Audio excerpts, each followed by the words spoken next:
Hi, friends. Some basic 101 things to remember. And you should listen to this over and over again if you don't remember. So I'm going to keep it really simple. Scarcity creates value. So you don't always have to be available, and it's better not to always be available. And this goes for personal and business. So let me explain.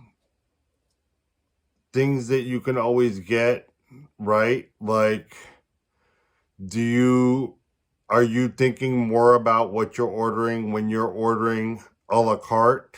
Like you're paying $20 for everything a la carte? Or are you thinking more about it when you go to the buffet and you keep on refilling your plate for free? Of course, when it has a cost, you're going to think about more about what you're ordering. So, like, the scarcity creates a value. When something's plentiful and you can always get at it, and you can eat as much as you want, or you can help yourself as much as you want, that loses its value. People value buffet food less than they do like a fancy restaurant where each plate's 20 or $30. So you understand? It's very simple. Scarcity creates value.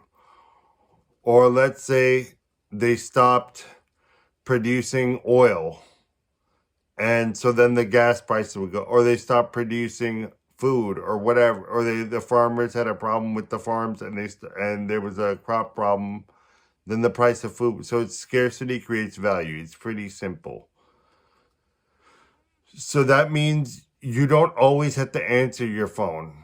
And this is where trusting yourself, you know, trusting in your own boundaries, knowing what those are, making clear boundaries, and not always being available, putting yourself first, putting your self-care, your hobbies, your things first before work. I mean, obviously, paying the bills and doing everything comes first, and that's very important, and we can't antagonize anyone, but you have to put up boundaries. Like, you don't always have to say yes if your boss asks you to work the weekends if that's not in your job description. You don't have to go beyond what your job description says. That's not the only way, to show that you have value. What it shows is that you're willing to do anything and be treated any which way, and that lowers your value. And the same thing goes for friendships and, intimate relationships. Sometimes you don't want to be available. Sometimes you have other shit going on. And you don't always have to pick up the phone. And if you're always available to hang out with your buds, or you're always available for a date, those people, basically aren't going to respect your time, basically. Like, of course, if they are your best friends and you live right next door and it is convenient to always see each other, of course, don't be fake about it. Like, this is one thing that gets me is when people pretend to not text back for many hours just because they've been told, oh, you should wait this many hours before texting back. No, you should be genuinely busy and have a lot of shit going on in your life. You should be doing different things. You should be working. You should be doing your project outside of work. You should be doing your hobbies, your self-care. And this screen time thing, this swiping thing and texting thing, and people are spending a whole lot of time on their phones. And I'm guilty of it too. That's why I deleted my social media except what I needed for business. And you don't have to do that. But I think that's what I had to do. So don't always be available.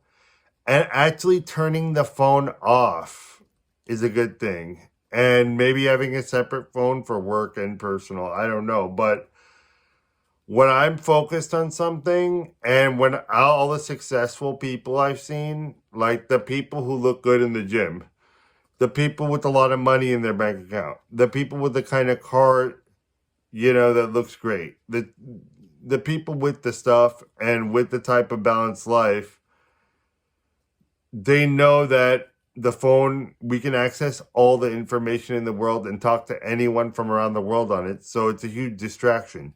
So you got to turn the phone off.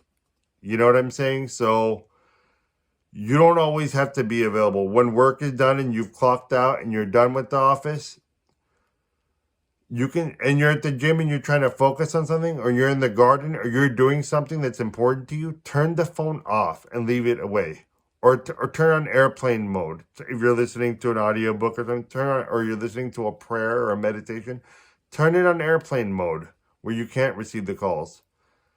And trust me, when they have to wait for your attention, they have to wait for you to get back to them, your value goes up in their eyes. If you're constantly available and you pick up every time you're called and you're at everyone's beck and call, whether it's your boss, your girlfriend, whatever, their respect for you will go down. And it's not because they're a bad person. It's not because they're morally bankrupt. It's not because of any of those reasons. It's because it's human nature. It's scientifically the way our brains work. Anything that's plentiful, automatically you lose value for it. So that's why scarcity creates value. If you're at the gym and you want to grind, I noticed people will do a set and then they'll go on their phone for 2 minutes and be doing whatever. And that's a waste. You're wasting time. You think you're working out for 3 hours. You're not. You're spending maybe 1.5 hours on the phone and 1.5 hours working out. So turn the damn phone off. And even I've learned how to even turn the podcast off. Be alone. Hear your feet thumping. Hear that iron going. You know what I'm saying? Say a prayer to God, like feel that pain. I've learned how to be okay with it, but it's very hard. But turn the phone off, and you don't have to pick up those calls. And while they're waiting for you to get back to them, you know what's happening? You're crystallizing. Their vision of you is crystallizing that, oh, well, I wonder what he's doing or she's doing. They're probably really busy doing important things or doing really interesting things or really fun things and have such an amazing, awesome life. And they don't have time to constantly be texting back and forth with me or chatting on the phone and doing all those things. So basically, it's really healthy, really beneficial to not have your phone on all the time and not be available all the time. But don't play that bullshit, fake shit where you don't have shit going on. You're sitting on the couch. You're surfing the net, doing whatever pathetic thing you're doing, and you pretend that you have a life and you're making them wait for a text back. Because trust me, you may think you're real smart, but that energy travels, my friend. And they, on the other side, know that you ain't doing shit and you're sitting on your ass. They know. So if you're just waiting 3 hours to text back just to act cool, like you're so cool and you have a life when you don't have a life, trust me, the other person will smell that shit and they'll run away from you. They'll run away from you as fast as possible. So make sure you actually have shit going on. And make sure you actually have so much shit going on and you're so busy that you actually don't have time to get back to people when they want. That's the key. Actually be busy. Don't be one of those bitches that waits, because that is the most pathetic move for a guy or a girl. You are just pathetic if you do that. If you're one of those people that arbitrarily waits just to be cool. Okay. What else did I want to say? Even small amounts of distraction are poison. And you can forgive yourself. We're all human, but the act of turning that phone off while you're doing something, while you're at the class or that's huge. My coach, he makes all of his clients turn their phones off and turn all their screens off while they're engaging with him, because he cares that they're paying for his time and he values whatever you're doing. Focus on that 100% and doing the best job you can. Don't be too dual minded about things. Whatever you're doing at the time, focus on it 100%. And these are all hard earned lessons, okay? I'm not just spouting this out of my ass. These are my blood, sweat, tears, passion, making mistakes. And I'll tell you more in detail about my life, but this is my blood, sweat, and tears that you're getting for free. And listen to this over and over again, because these are things that I wish I was told by someone I respected. I wish someone, my dad, sat down and told me these things, but no one taught him these things, and most people don't get taught these things. So you're learning from hard-earned knowledge from my mistakes. So please take this seriously. It comes from my heart, and I care about you. All right? The universe loves you. I care about you.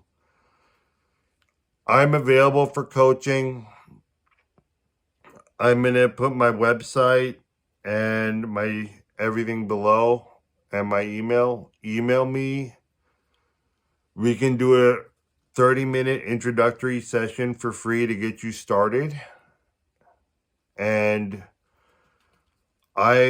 if you need that, I think a lot of people have it within themselves to do this, but if you do need a little accountability and a little extra help, I'm here for you. And I do believe a lot of you have this in yourself, but I'm here for you, and God bless you, and you have a great day, and I'll be talking to you soon.